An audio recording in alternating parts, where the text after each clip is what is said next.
Saya Nur Alfia Fajrin Sarimungu Purba dengan NPM 2018-015-00070 akan membahas tentang jenis dan karakter LGBT. Awalnya pada tahun 1990, LGBT digunakan untuk merujuk pada kelompok homoseksual dan transgender saja. Sekarang singkatan ini melingkupi lebih banyak orientasi seksual dan beragam identitas gender. Untuk menunjukkan representasi yang lebih menyeluruh, singkatan LGBT berkembang menjadi LGBTQIA atau LGBTQ+. Meskipun begitu, LGBT memang lebih umum digunakan sebagai istilah yang mempresentasikan kelompok dengan orientasi seks dan gender yang berbeda dari heteroseksual dan cisgender. Saat memahami perbedaan orientasi seksual dan gender pada LGBT, penting untuk diketahui bahwa orientasi seksual dan identitas gender adalah dua hal yang berbeda. Orientasi seksual merujuk pada ketertarikan secara seksual, romantis, ataupun emosional pada individu lain yang memiliki jenis kelamin atau identitas gender tertentu. Jenis-jenis orientasi seksual dalam LGBT contohnya adalah homoseksual, biseksual, panseksual, aseksual, dan lain-lain. Sementara identitas atau ekspresi gender adalah perasaan internal atau kesadaran yang berasal dari dalam diri yang mendefinisikan seseorang sebagai perempuan, laki-laki, transgender, bigender, non-binary, dan lain-lain. Namun identitas gender tidak berkaitan dengan kondisi biologi seseorang yang ditunjukkan dari jenis kelamin atau kode genetik. Sebagai contoh, seseorang bisa mendefinisikan dirinya sebagai perempuan meskipun ia terlahir dengan jenis kelamin laki-laki dan memiliki kromosom XY. Setiap orang dapat memiliki orientasi seksual dan identitas gender sekaligus. Namun, suatu identitas gender tidak lantas menentukan orientasi seksual tertentu seperti pada konsep cisgender dan heteroseksual. Begini misalnya, seseorang yang mengidentifikasikan gendernya sebagai laki-laki tidak pasti hanya tertarik secara seksual pada perempuan yang merupakan lawan jenisnya. Ia bisa memiliki orientasi seksual pada gender non-biner atau individu lain yang memiliki kepribadian tertentu terlepas dari jenis kelaminnya. Singkatan LGBT berkembang seiring waktu karena pengertian orientasi seksual dan identitas gender juga terus diperbarui. Hal ini sesuai. Assalamualaikum warahmatullahi wabarakatuh. Dengan Ahmad Fauzi, NPM 2018-12008 akan melanjutkan materi dari LGBT ini. Singkatan LGBT berkembang seiring waktu karena pengertian orientasi seksual dan identitas gender terus diperbarui. Hal ini sesuai dengan perkembangan ilmu sosial dan sains. Tak hanya lesbian, gay, biseksual, dan transgender, terdapat beragam orientasi seks dan ekspresi gender pada LGBT. Melansir pengertian dari LGBTQIA di sosial, berikut ini adalah beberapa istilah yang terlingkupi dalam LGBT atau LGBTQ+. Yang pertama ada lesbian, yaitu orientasi seksualnya menggunakan perempuan yang memiliki ketertarikan terhadap individu jenis kelamin perempuan atau identifikasi dengan gender perempuan, jadi perempuan dengan perempuan, atau bisa juga dikatakan sebagai lesbian terhadap perempuan lain dengan jenis kelamin yang sama. Yang kedua ada gay. Di sini sering dipakai untuk merujuk pada jenis kelamin laki-laki yang saling memiliki ketertarikan satu sama lain, jadi antara laki-laki dengan laki-laki. Selanjutnya yaitu ada biseksual, di mana diartikan sebagai ketertarikan pada individu jenis kelamin perempuan dan laki-laki yang kurang tepat, di mana menggambarkan setiap gender hanya memiliki kesukaan tentang gender biner dan lain-lain seperti itu. Selanjutnya ada transgender, di mana transgender ini merujuk pada seorang yang memiliki ekspresi gender atau memiliki sifat maskulin dan feminin di satu tubuh yang sama. Seorang yang bisa mendefinisikan artinya sebagai transgender terlepas dari apakah ia sudah melakukan operasi atau ganti kelamin ataupun terapi hormon, di mana melakukan perubahan identitas secara formal menyangkut nama dengan jenis kelamin yang berbeda. Yang terakhir atau yang kelima yaitu ada queer, yaitu istilah dari LGBTQIA atau LGBTQ+, di mana merujuk identitas spesifik pada individu yang termasuk dalam kategori cisgender atau heteroseksual, di mana memiliki berbagai orientasi seks yang tidak bisa menggantikan istilah gender yang lebih spesifik.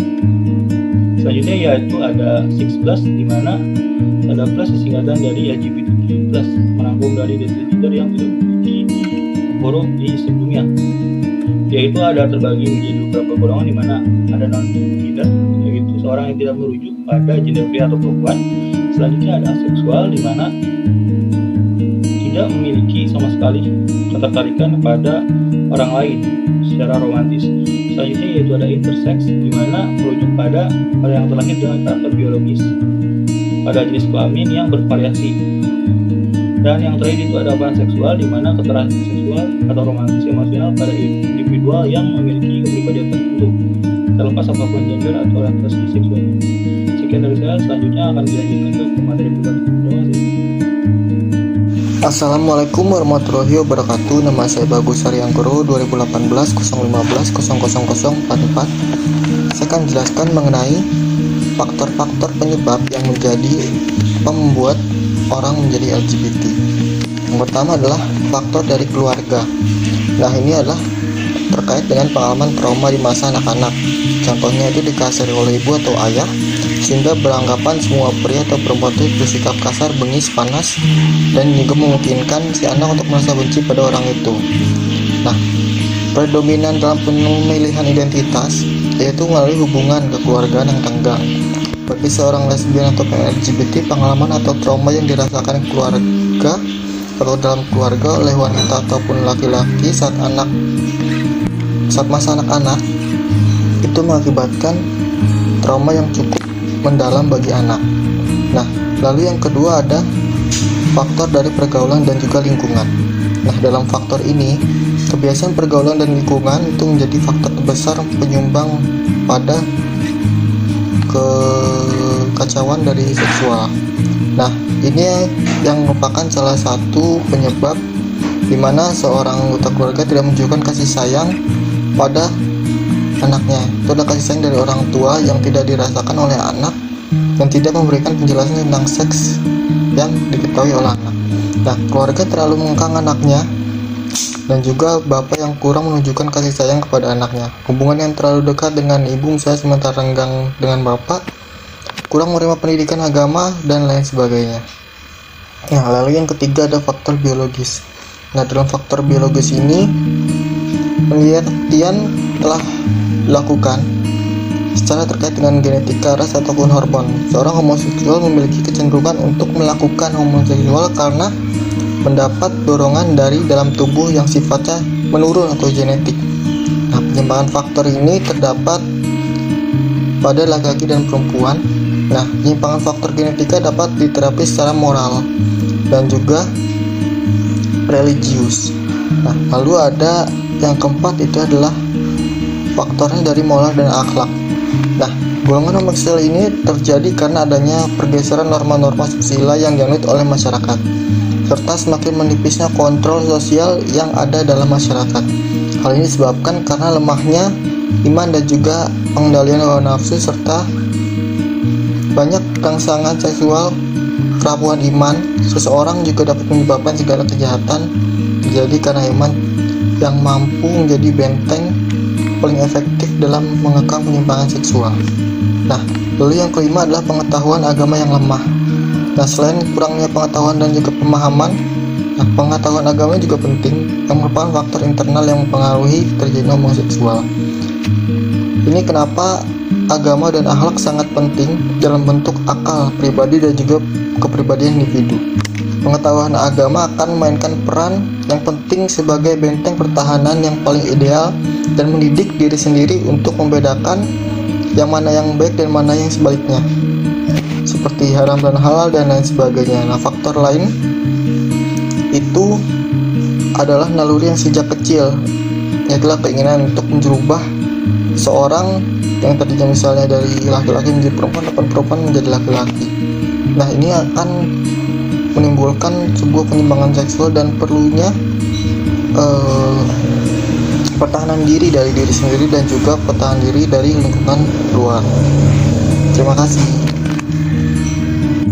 Assalamualaikum warahmatullahi wabarakatuh. Saya Awadan Rohidra Sativa, NPM 2018-015-2015. Pada kesempatan kali ini saya akan menjelaskan materi menganalisa cara penanganan klien LGBT. Langkah pertama yang dilakukan untuk membantu klien yang mengalami perilaku LGBT ini, konselor harus mengenali klien terlebih dahulu.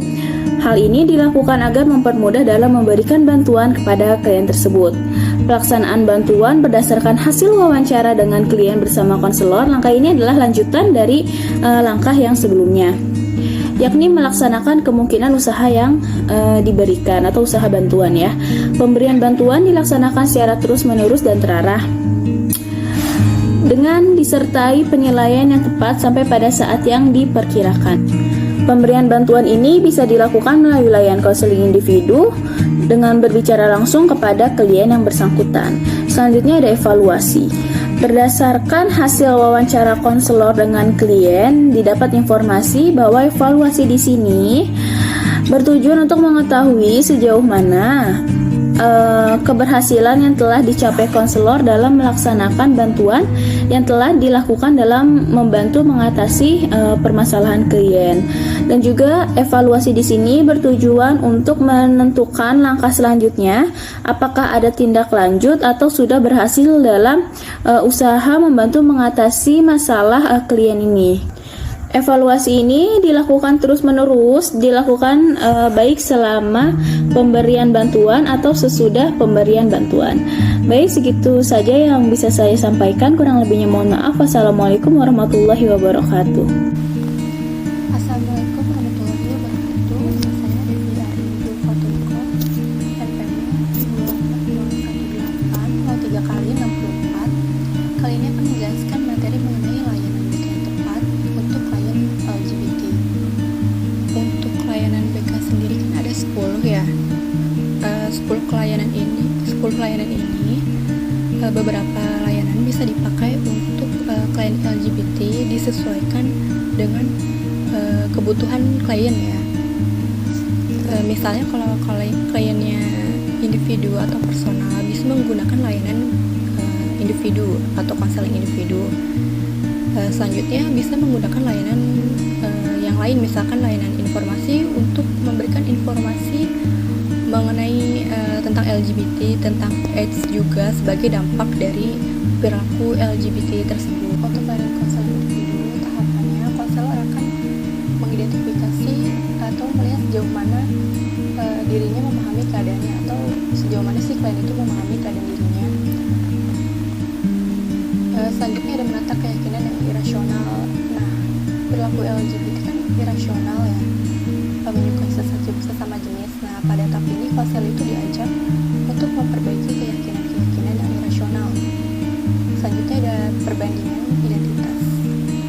Jadi konselor itu difasilitasi untuk mengeksplorasi dirinya secara menyeluruh serta membandingkan dirinya dengan masyarakat luas, orang tua, teman sebaya, dan lain-lain. Selanjutnya ada menghentikan pikiran negatif. Klien LGBT seringkali memikirkan hal negatif seperti takut tidak diterima oleh lingkungan sekitar, takut dibully, dan lain-lain. Nah, pada tahap ini di saat keyakinan konseling mulai longgar, maka konseling cenderung untuk melakukan penolakan pada kenyataan yang dipahaminya. Nah, tugasnya konselor itu membantu konseling untuk memandang segala hal dari kacamata positif dan menghentikan pikiran-pikiran yang negatif. Selanjutnya ada melatih keterampilan tegas. Nah, dalam tahap ini konselor dilatih untuk bertindak tegas terhadap kecenderungan pikiran perilaku dirinya tidak sesuai dengan keyakinan barunya. Selanjutnya ada penugasan rumah, mempraktikkan perilaku yang baru dan strategi penanggulangan pikiran-pikiran lama yang mengikatnya pada keyakinan-keyakinan lama. Selanjutnya ada pengkondisian tersembunyi. Jadi konselor berupaya untuk mengkondisikan konseling namun secara tersembunyi dengan penekanan pada proses psikologis yang terjadi pada diri konseling. Dan terakhir ada evaluasi.